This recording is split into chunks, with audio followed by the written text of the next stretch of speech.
So what if I told you that the New York Giants and Indianapolis Colts game was the most perplexing of the weekend? And it seems to be a story of two teams who shared the same field but had completely different effort levels, similar personnel. One was chasing for the playoffs, the other was fighting for the #1 overall pick. Both are supposed to, of course, have two offensive gurus, but I think it's fair to say that Steichen got outcoached. We're also going to be discussing if the Giants need to move on from their coach and GM, and we're going to talk about what it means when one team busts their ass and the other team could care less, even fighting for playoff contention. If you're not going to fight for your coach, at least fight for a playoff berth, right? So we're getting into that, and please excuse my pronunciation of Joe Schoen's name. I don't know what it is. I don't know how to properly say it. I'm asking for your grace. Hit the like, hit subscribe. We are hopping right into it. If you stick around, you're gonna get lots of value and some pretty piercing critiques, but always rooted in fact. Let's go.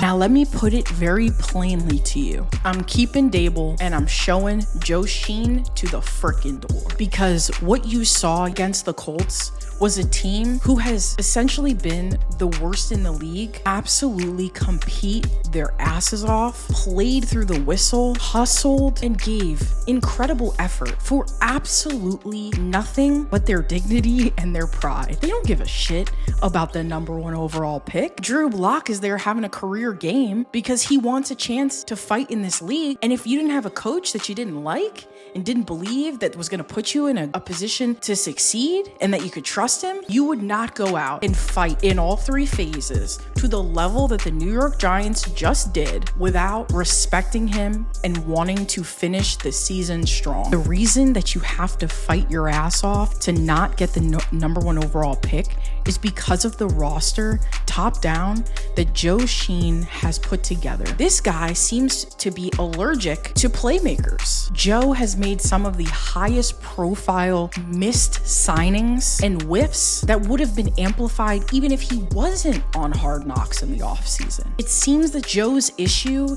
is that he puts way too much weight on positional value rather than who is actually in that position. So for example, running back might not be the top priority for most teams in the NFL, but there's one Saquon Barkley, and you could have had that player if you had even just an inkling of the talent that the Philadelphia Eagles have. But he's whiffed on that too. The counter argument for getting rid of Xavier McKinney and Saquon Barkley is that these are not high value positions. But by midway through the season, with Xavier McKinney, who's in his mid-20s, and Saquon Barkley still on the right side of 30, going above 2,000 yards, and Xavier McKinney having the most takeaways out of the entire NFL, it's totally inexcusable. You have to make more of an argument to keep Schoen than you were shown. I don't know how it is. To keep Schoen, it is much easier to make the argument for getting rid of him than the reasons to keep him. There's not great offensive coaches walking around, and we can't discount how much he helped in Josh Allen's career. I absolutely thought he was going to be a bust, especially with the way he played early on in his career. For Daboll to tighten that up to a point where he's now pretty much the MVP of the league is no small thing. We all knew it made sense to franchise tag the guy in Daniel Jones whose talent and play was so contentious that you weren't sure who he was week to week. You don't get that lack of inconsistency with Saquon. You give Saquon, and I'm sure he would have given you a hometown discount. You should have made that move, tag Daniel, let him show you his lack of development, and then you move on. But right now, if I'm John Mara, I cannot allow my organization and my personnel choices to be the laughing stock of the league, and that's currently what they are.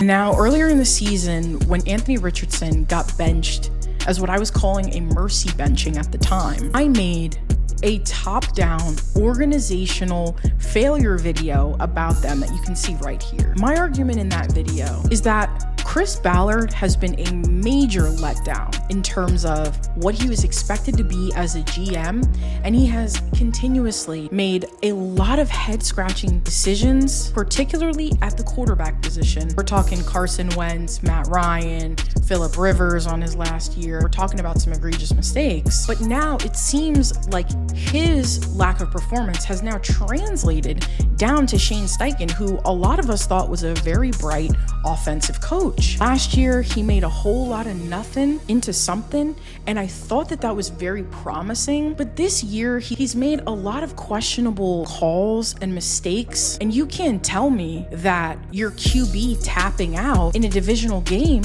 on a critical drive and him thinking that that's okay isn't a coaching problem. You saw on the opposite side what it looks like when a team respects their organization and their coach, and they want to play hard for him. And in fact, you saw the complete opposite with Steichen. You almost wonder, does he have the pulse of this team? They didn't even fight for a playoff opportunity, probably psychologically, because they knew they'd have no chance. Not only is the defense getting shredded every week, you've got a QB who's a top 5 pick who is barely throwing the ball 10 times a game. And so this is an organizational failure from top to bottom. And if I can't even get you to play for a chance to be in the playoffs, which the New York Giants had no chance of, that's coaching. As of right now, it's becoming clear that Anthony Richardson may not have a future in this league. If he does, he may be many years away.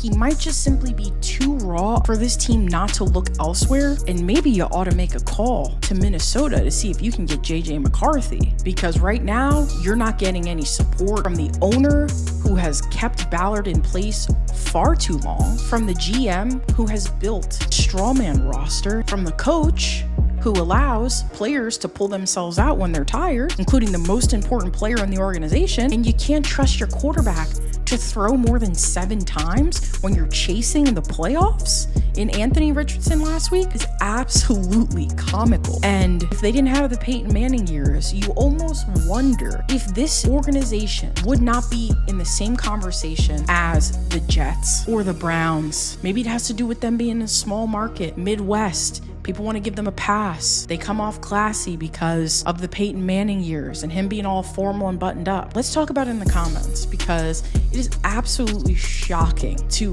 let this continue on, and they have to clean house. And maybe Irsay should fire himself as the owner. I don't know. Like, subscribe. I want us to keep talking. I want us to keep having these conversations going. More videos to come this week.